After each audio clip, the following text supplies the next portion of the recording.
Baik, kami di sini akan mempresentasikan hasil studi kami, analisis peran struktur modal dalam menjaga stabilitas keuangan dan resiliensi hotel selama pandemi COVID-19, yang ditulis oleh Nguyen et al. 2023. Sebelumnya, perkenalkan anggota kelompok kami. Pertama ada saya Andi Latifah Salsabila. Saya Siti Nurlisa Tajuya. Saya Kirana Jihan Ramadhani. Jadi yang pertama itu studi empiris menunjukkan hilangnya pendapatan hingga lebih dari 50% bagi banyak hotel, sehingga likuiditas menipis dan keberlangsungan operasional terancam. Selanjutnya fokus diberikan pada perbandingan utang jangka pendek dan panjang serta dampaknya terhadap kemampuan bertahan dan pemulihan hotel. Literatur sebelumnya mengenalkan model life cycle 4RS proaktif dan model terintegrasi, namun studi pandemi umumnya bersifat reaktif dan kurang bahas strategi keuangan. Jensen, Mackling, dan Myers Majluf menjelaskan bahwa utang lebih murah dari ekuitas, tetapi berisiko saat likuiditas terganggu seperti dalam kondisi resesi berat. Penelitian sebelumnya menunjukkan bahwa perusahaan dengan utang lebih tinggi lebih rentan bangkrut selama resesi karena beban bunga dan kewajiban pokok yang menumpuk. Dalam konteks COVID-19, di mana negara-negara menerapkan stringency index movement restriction dan international travel restriction, struktur modal rendah utang terbukti merendam efek kebijakan restriktif tersebut. Pembahasan selanjutnya akan dibahas oleh teman saya. Nah, sekarang kita akan masuk ke pembahasan metode penelitian. Data dan sampel diteliti 196 hotel di 30 negara. Waktu pengamatan, kuartal 3 2018 sampai kuartal 2 2021. Total data 1882 observasi. Sumber data Compustat dan Compustat Global.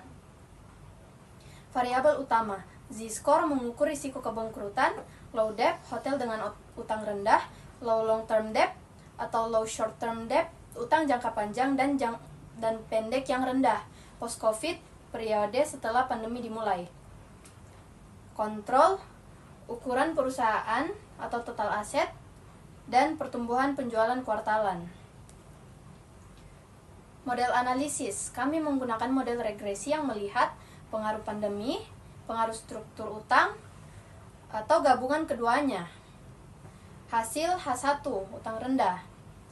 Z-score turun sekitar 16% selama pandemi, artinya risiko naik. Tapi dengan utang rendah bisa mengurangi dampak buruk ini sekitar 25%. Hasil H2, jenis utang. Utang jangka panjang rendah sangat membantu selama pandemi. Utang jangka pendek rendah tidak berpengaruh nyata. Hasil H3, kebijakan pembatasan hotel dengan utang rendah lebih tahan terhadap kebijakan pembatasan seperti pembatasan kegiatan, larangan pergerakan, pembatasan perjalanan internasional. Demi Allah. Hasil H4, hotel yang rentan manfaat struktur utang rendah paling besar yang untuk hotel yang ukurannya kecil, tidak banyak lini bisnis, pertumbuhan perjualannya lambat. Nah, kesimpulan, manajemen krisis sebaiknya tidak hanya reaktif, tapi mulai dengan perencanaan keuangan yang sehat. Struktur utang yang sehat, khususnya utang jangka panjang rendah, bisa jadi strategi penting untuk daya tahan hotel ke depan. Selanjutnya akan dibahas oleh Kirana.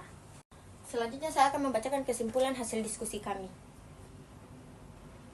Struktur modal rendah utang terbukti meningkatkan stabilitas keuangan hotel selama pandemi, mengurangi penurunan Z-score hingga kurang 25%.